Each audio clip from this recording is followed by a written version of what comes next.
Bonjour, nous sommes au congrès du Canadian Digestive Disease Week. Nous sommes le samedi 2 mars 2019.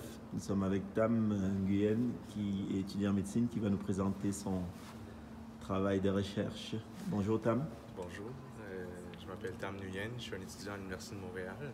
Je vais vous parler de la maladie cœliaque, plus spécifiquement sur les anticorps antitransglutaminase qui sont plus élevés que 10 fois la valeur normale, qui est un test très fiable pour le diagnostic de l'atrophie des villosités chez les patients avec une suspicion de maladie cœliaque.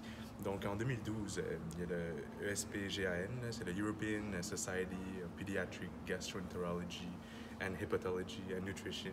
Ils ont fait la suggestion que le diagnostic de la maladie cœliaque pouvait se faire juste avec des valeurs d'ATG plus grandes que 10 fois la valeur normale. Donc c'est pas mal radical comme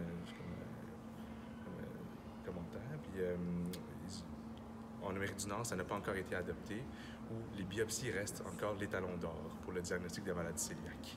Donc, il n'y a vraiment pas d'études qui ont été faites pour tester ces lignes directrices au Canada et pas non plus chez les enfants.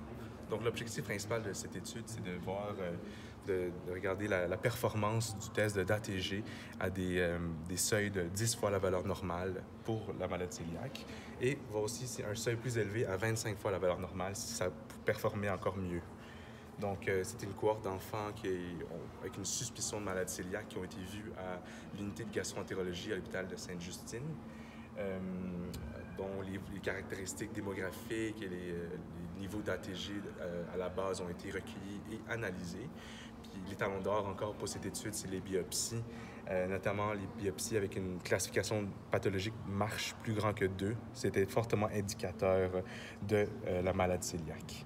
Donc, pour vous parler un peu plus des résultats, il y avait un total de 405 patients, dont 342 avec un MARCH positif, puis 63 non cœliaques. D'accord? Pour commencer avec le seuil de 10 fois la valeur normale, c'est-à-dire 40 unités par millilitre, la valeur prédictive positive était de 98,8% et la spécificité de 95,74%. Il a aussi calculé un Receiver Operating Curve, puis l'air en dessous de la courbe est d'environ 0,92 pour une valeur en haut de 10 fois la valeur normale. Tandis que pour un seuil de 25 fois la valeur normale, c'est-à-dire environ 100 unités par millilitre, nous obtenons une valeur prédictive positive de 99,20% et une spécificité de 97,87%. Seulement un enfant a eu un faux positif. C'était un garçon de 2 ans avec une valeur d'ATG plus grande que 100, avec une biopsie normale en 2011. Mais depuis 2012, pas d'autres cas de faux positifs. Donc, qu'est-ce qu'on peut retenir de cette étude? Cette étude valide les lignes directrices de l'ESP-GAN au niveau de la fiabilité de tests ATG pour le diagnostic de la maladie cœliaque en utilisant des seuils de 10 fois et même 25 fois plus haut que la valeur normale. Donc, ça veut dire que les enfants avec une suspicion de maladie cœliaque, juste basé sur leur taux d'ATG au départ, la moitié environ des biopsies peuvent être évitées.